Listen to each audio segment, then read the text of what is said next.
I loved being a cycling coach and I love the athletes that I worked with.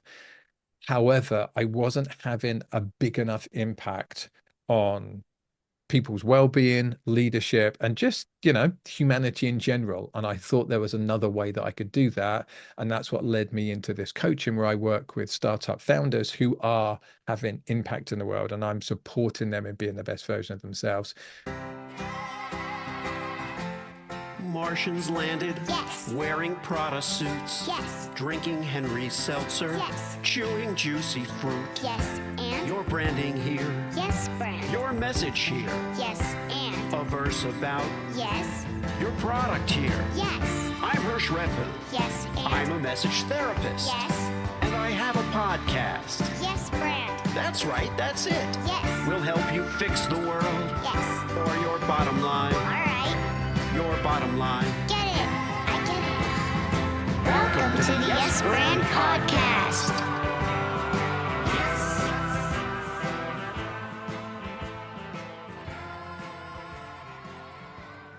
Who is in the hot seat today on Yes Brand? It is Lee Povey. Lee is a high-performance leadership coach. He specializes in working with founders and startups. And as a former elite cycling athlete and Olympic development program coach for USA Cycling, Lee's got a deep understanding of what it takes to lead at the highest level. He hosts the Founders Catalyst on LinkedIn. He's coached hundreds of world, national, and Olympic champions, and that's given him some really invaluable experience. He's able to run men's groups in a way that kind of give back to fathers, husbands, friends, and leaders. And we're just really glad to have him here. We're going to have a wonderful, wide-ranging conversation, I think. Lee, welcome to Yes Brand. Hey, Hirsch. I'm just hoping now that I can live up to that wonderful introduction. That's the pressure.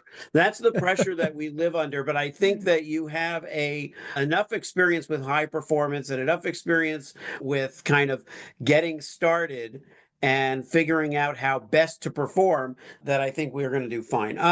Well, start a little bit with, let's start with cycling. Let's start by talking about cycling, because I think that whether they're specifically relevant to our careers or not, our passions are going to inform the kinds of leaders we become. So, talk a little bit about your experiences there. Yeah. Is there anything in particular you want me to share, Hirsch? Well, what kind of cycle was it? Was it a unicycle or an exercycle? I think those are really important. Embarrassingly, I don't think I can ride a unicycle. I don't think it's borrowed one from a embarrassing. friend and I tried it for about half an hour and threw the thing away. So I can't ride a unicycle. What I did was track sprint cycling. So it's an Olympic sport. The longest race for me was a minute or so and under. Most of my races were 30 to 45 seconds. It's a power sport. So think 100, 200-meter running in athletics, yet with even higher power outputs because you're fixed to a bike, so you can produce a lot of power. So track sprint cyclists are a mix between weightlifters and cyclists, and really don't share very much in common with the Tour de France cyclists that most people would have seen. You're kind of Lance Armstrong kind of athlete, where they're riding 4 to 7 to 8 hours a day. So it's a very different sport. Yeah, it is. And how did you get involved in it? My dad used to do it. I used to go to the track and watch him race. And like many a young man, I looked at him and went, I should be able to beat you. You're my target. The first person I need to beat is my dad, which I was able to do by the time I was 12, and then realized I might have a little bit of a talent for this. And I was playing rugby quite seriously at the time and swimming at a county level. But cycling was the one that I found the most interesting, emotionally and mentally. So that was the one I continued. And that leads us to a question, which is, what does it take to be really good at that kind of cycling? I think it's the same in pretty much any sport. I like to think of it as a 3-piece pie. So the first thing is you have to have the genetic component. So you have to be able to produce a lot of power. So that means you have to be able to put a certain amount of muscle mass on, you have to have a certain amount of explosivity. You need some level of genetic talent that you're born with. Then you have the application.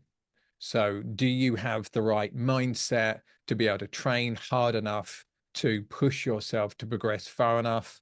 And then you have the environmental part. So do you have the family backing? Do you have a good enough coach that lives close enough to you? Do you have a velodrome that's close to you so that you can do it?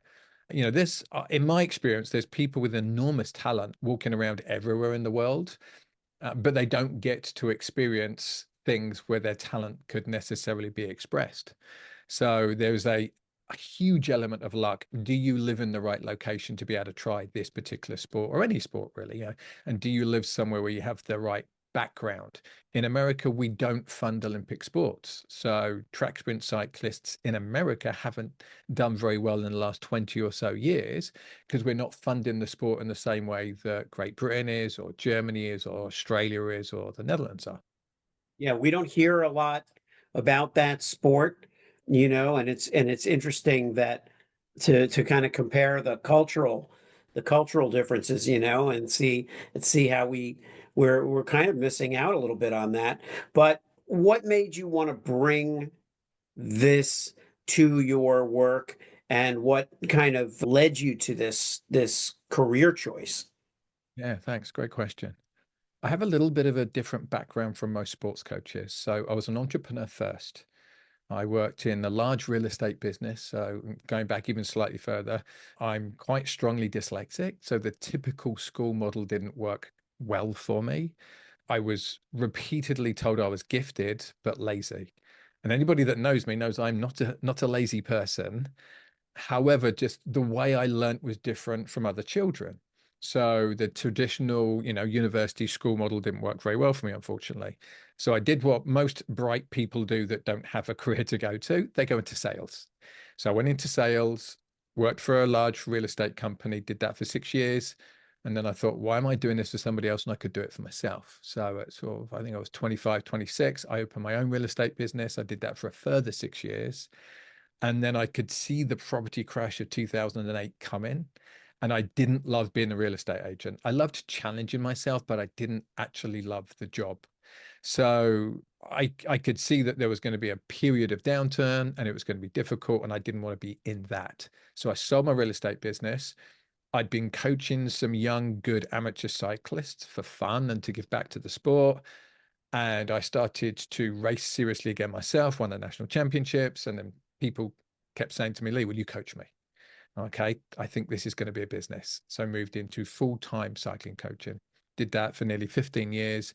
Ended up being the national team coach, as you said, for USA Cycling and the Olympic Development Program. And realized that I wanted more impact in life. I loved being a cycling coach and I love the athletes that I worked with. However, I wasn't having a big enough impact on people's well-being, leadership, and just, humanity in general. And I thought there was another way that I could do that. And that's what led me into this coaching, where I work with startup founders who are having impact in the world. And I'm supporting them in being the best version of themselves so that they can have an even bigger impact, and so that their businesses are more successful or survive. Yeah, and it's fascinating that you were an entrepreneur first, and that you had that sensibility.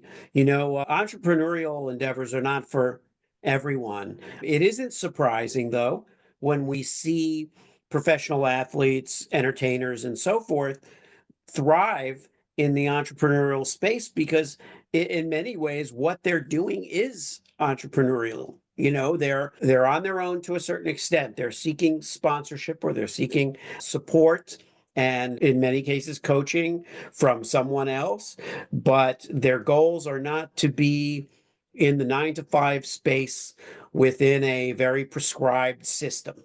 They're looking to buck the system in some way. They're doing it their way.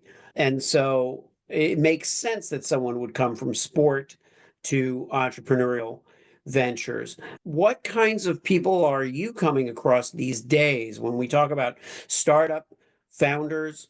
We're looking at them through the prism of today's economy and today's global marketplace. What are you seeing in terms of trends and challenges? Oh, it's a big wide world out there, Hirsch. There's so much opportunity still. There was a little wobble a year or so ago when Silicon Valley Bank collapsed.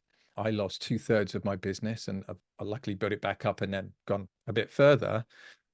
I think there's plenty of opportunity in the world right now. There's still so many businesses that haven't even yet been thought of, and there's so many services that are going to be needed. And the kind of people I work with are it's the right way to describe it. You're imitating I can't say the word, Well, I don't know what the word is. when somebody makes you afraid, intimidating. Intimidating. This is my dyslexia showing up, so sometimes I That's all struggle to right. find the word. I have no excuse, so I don't know what my excuse is. So I work with people that many people might find intimidating.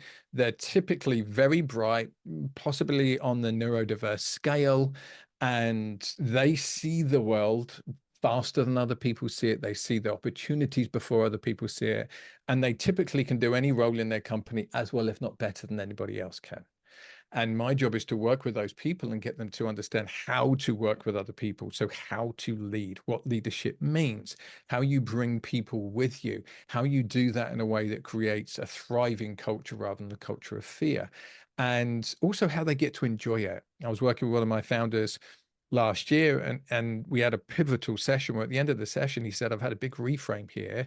I've realized I get to do this. I don't have to do this. And it's a privilege to be a founder. It's a privilege to have my own company, and it's a privilege to be as successful as I am.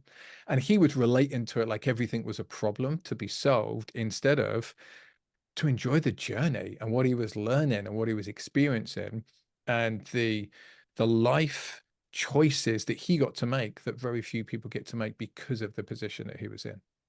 Have you noticed that any particular percentage or roughly of founders are the veterans, let's say, of failed ventures? In other words, for how many or how common is it that this is not their first rodeo?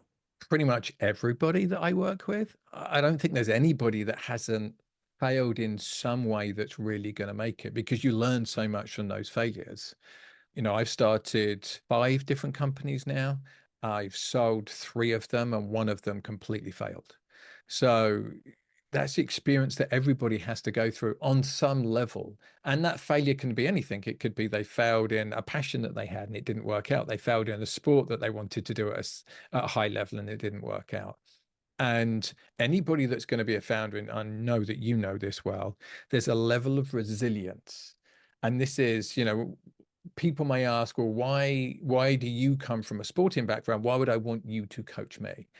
And frankly, high-level athletes are very, very similar in their emotional makeup and their mindset to high-level founders. They're very, very driven people that know how to get teams of other people around them to support them in their aim and what it is they're doing, be it sporting success, be it business success. And they have huge amounts of resilience. You cannot be a founder of a company without resilience. I was listening to Guy Raz, who has a podcast, an NPR podcast, How I Built This, wonderful podcast. Yeah. He was being interviewed on another podcast. It slips my Diary of a CEO podcast. And he was talking about the guy that owns Theragun. And it took him 8 years to get somebody to invest in his company. He was going to trade shows with a model of the Theragun, which was basically a converted jigsaw, power tool with just bandaging around it and trying to get people to be interested in it. It took him 8 years. That company is now worth $4 billion.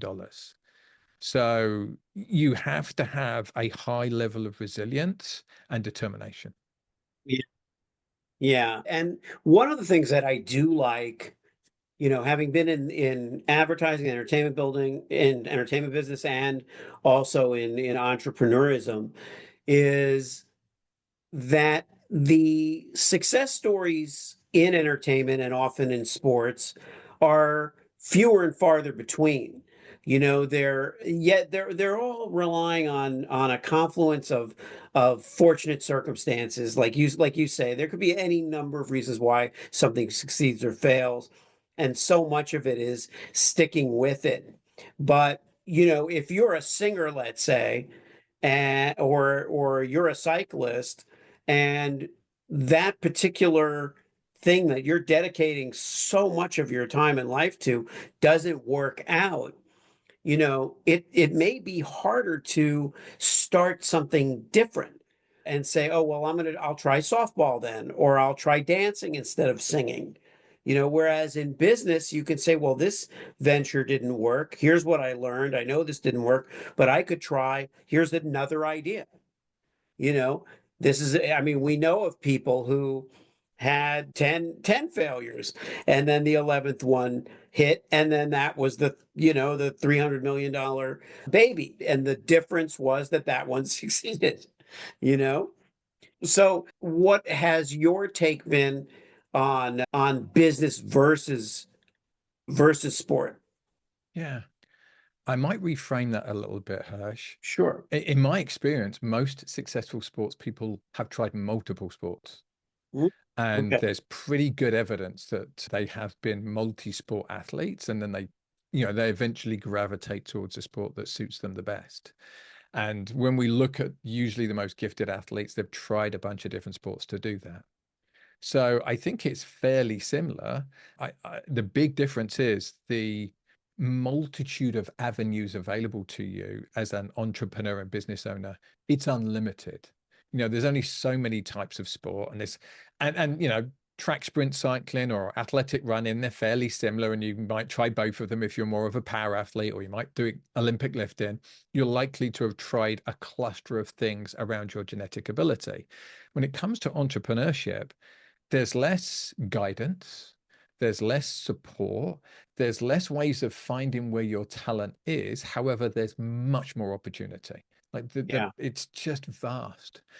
And there's two ways people become entrepreneurs. We work for somebody else that inspires us, and we learn from them, be that a large corporate company or another entrepreneur, and then think, let's go and do it by ourselves. Or we realize we can't work with other people. Part of my journey was realizing I really struggle to work with other people that I don't think are as smart as me. And embarrassingly, I'm quite smart. So that means it's difficult for me to work with people that don't have the same standard that I have, don't have the same level of ethics that I have. So where does that leave you? It leaves you with the choice of, you have to create your own company, and now you've got to figure out how you're going to do that. So that's how I came into entrepreneurship. I was working for a large corporate company, as I said. They got bought out by another company. The guy that was running my particular area was super entrepreneurial, gave us a ton of leeway to do what we needed to do. And we were basically running our own little businesses. Then a big, large company brought it and changed everything. And it just didn't feel good, and it wasn't right, and it wasn't good for the customer. So I think a lot of the entrepreneurs I come across are like that. They can't fit into a dysfunctional or non-optimal system. So they opt out and go, right, I'm going to build something better, which is what they do, which is why these people come up with such fabulous ideas. Yeah, that's really well said. And I was thinking about a couple of things. One was when I transitioned, I think, from the creative, arts and the art and business, even the art and commerce kind of just formula, to more of entrepreneurship.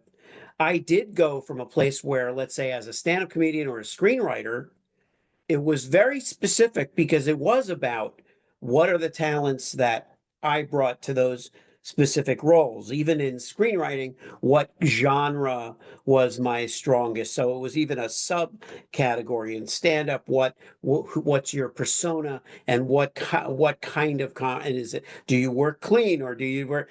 So all these niches. And of course, we could talk a lot about niching in business as well, and the advantages or not. But I saw exactly what you described. I was trading the specificity of performance to for the vastness of opportunity, where you could bring it to all kinds of things. And then the other thing that occurred to me as you were speaking is thought leadership. And I'm interested to get your, because we do, as entrepreneurs, become thought leaders almost by default in a way. What is your take on the definition of thought leadership, the label of thought leadership, and so forth?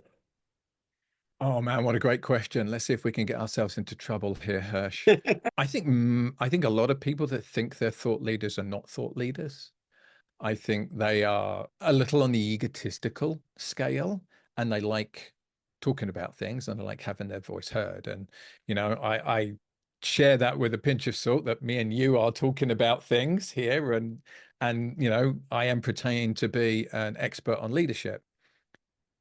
However, I believe the people that really are thought leaders are the people that are super passionate about what they're doing and really deep dive into the subject matter to be experts on it.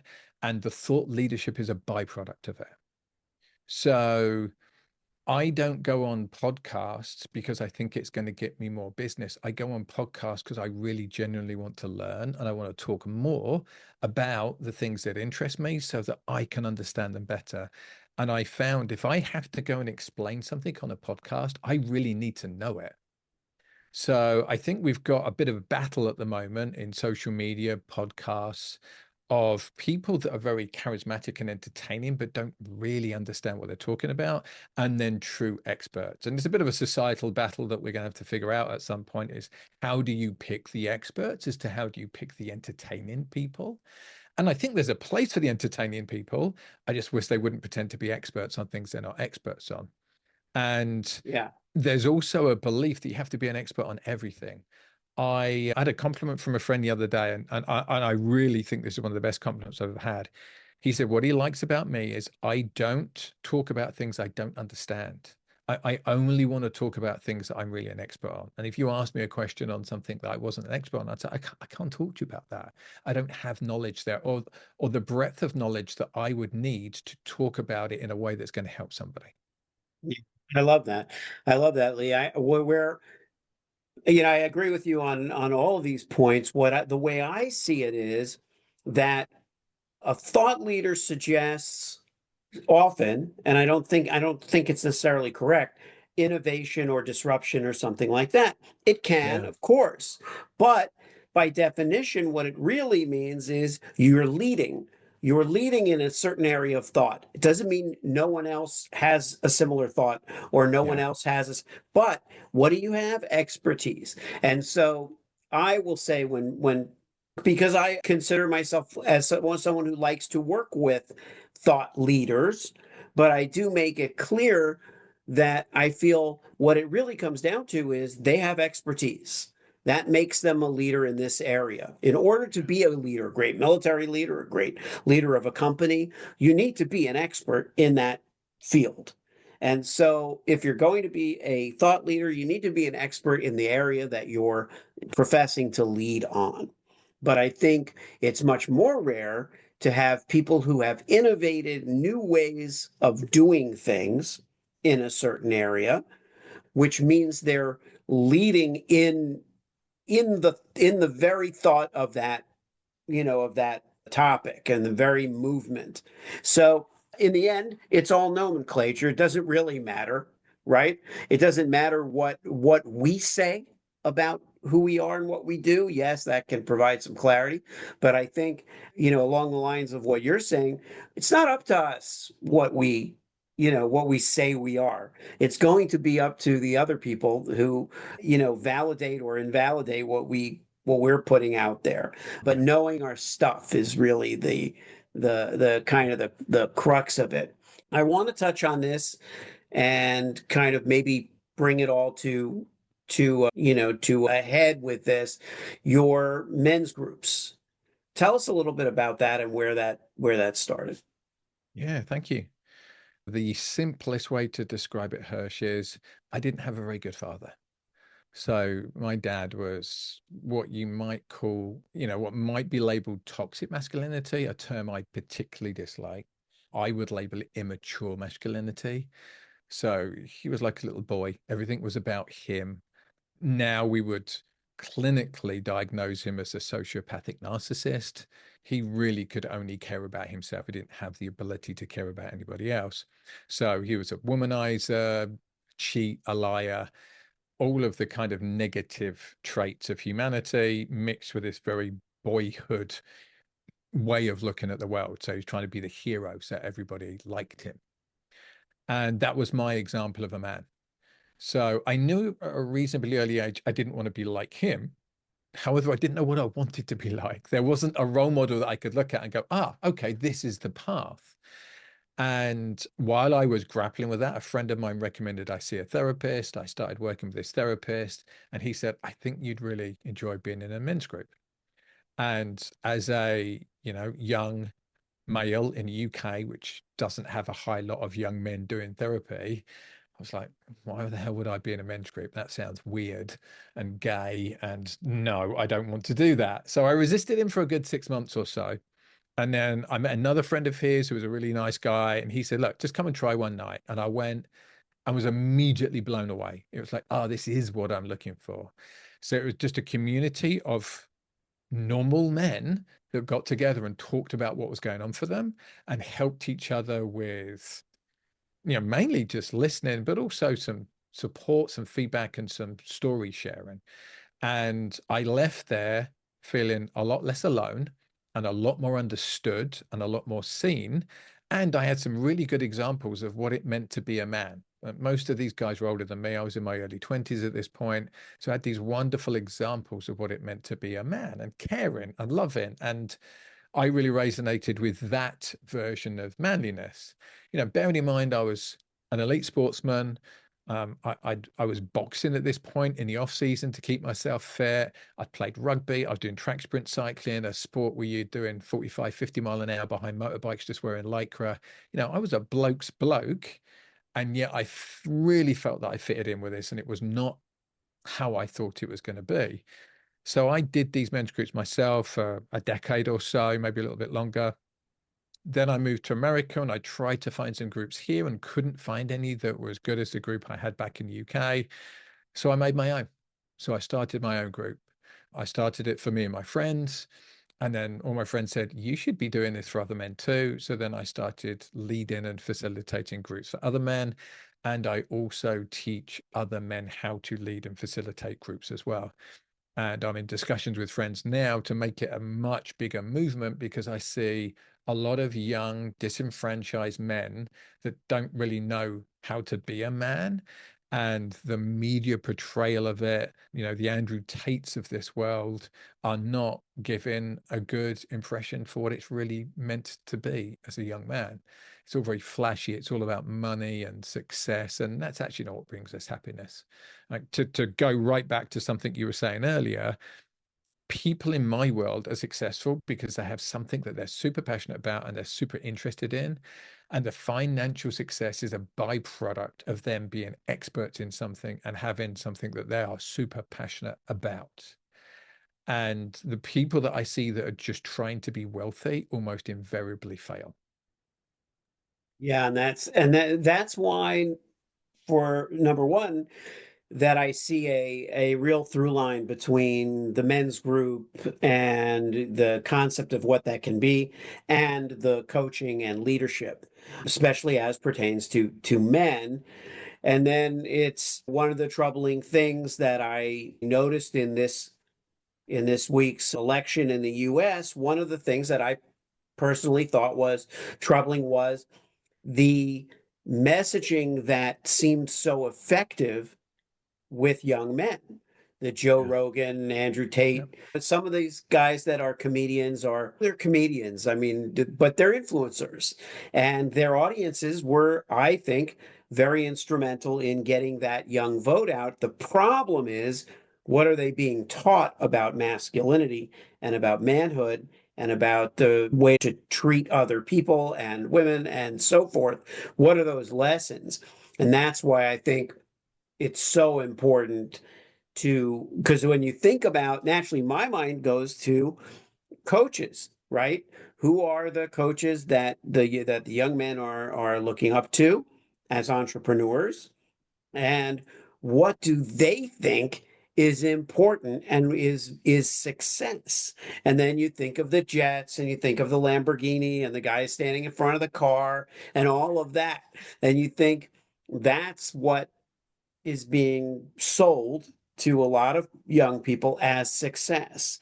And to your point, as you just pointed out, the people who are thinking, I'm going to get a jet and, I'm going to, be Grant Cardone, or I'm going to be whatever. There's like, well, it's not just about the messaging. It's what are the odds that they're going to find happiness, even if they find material success? What are the odds that they're going to find happiness? So with that said, I want to give you the last word to, add anything you'd like to founders, to people who are engaged in startups, but also who are young men out there in the world trying to be the best that they can be. Yeah. I like the way that you frame that. I think there's a misconception, especially in America and Western society, that happiness is about what you have, what you achieve, what you own. And in my experience, that's not what happiness is. If we think of the human emotions, we can narrow it down to 6 emotions: happiness or joy. So joy, fear, anger, sadness, disgust, and interest. And there's no good or bad emotion. They're just an experience in the time. Like sadness isn't bad. Sadness tells us that something was important to us that we may have lost. Anger isn't bad. Good, clean anger allows us to get stuff done. So anger is important. So all these emotions have a viability. I think what we miss as men is knowing what brings us joy. And in my experience, it's actually being around other people like you and having experiences with those people, much more than having a flash car or a big house. And the data and the research also supports this. So there was a guy called Daniel Kahneman, who sadly passed away very recently, who did a lot of research into human beings and how we make decisions. And what he repeatedly showed was those big ticket purchases, or even little ticket purchases, right? New sunglasses, new jacket. We got a very limited amount of joy from them, and then no more joy, which is why we are programmed to keep buying things, because we want to keep pressing that button. However, interaction with other human beings that we like being around, limitless amount of joy, and typically doesn't cost very much money, if any money at all. So, what I would share with these young guys who are facing a loneliness epidemic, I think it's something like only 1 in 6 young men say that they have close friends now. Something like 20% of men say they have no friends at all. So we have this young group and middle-aged group, with the middle-aged group of men that first marriages ended. They're not finding, even though they're financially successful, they're not finding the fulfillment that they were hoping for. So I think really we have to, as a society, reach back into spending more time with each other, especially post-pandemic. Go spend time with people, even if it's virtually, even if it's a group online. Spend time with other human beings. That's where joy comes from. And that's what fills you up and gives you the energy to go and be successful. Why do team sports exist? Because we tend to do better in unison with other people than by ourselves. There's no self-made person. That's just this fallacy of like, that's the narcissistic way of looking at things. But there is nobody who's ever made a company by themselves. They have other people that work with them. They've had people that have given them money to start the company. They've had friends that have mentored them. The more we realize that life is better in relationship with other people, and the more effort we spend on the relationships, both understanding them and how to maximize them, the better your life is. And that's the message I would like people to take away from today is, who are you in relationship with now that you can improve the relationship? How are you going to improve the relationship? What tools do you have? What tools do you need to get?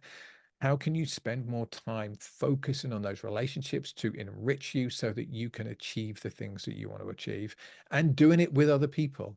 I can't remember the stat, so you'll have to look it up for me, but co-led companies, so co-founder-led companies, are something like 80% more likely to succeed than single founder-led companies. Human beings are group animals, and we like doing things with other people. All right. If you liked the show, Yes, and it worked for you, yes, then. subscribe and leave a Yes, friend. 5-star review. Yes, friend. Tell all your friends. Yes, friend. Get your branding here. Yes, friend. Get your branding here. Yes, friend. Did I make it clear? Yes, friend. Get your branding on. Yes,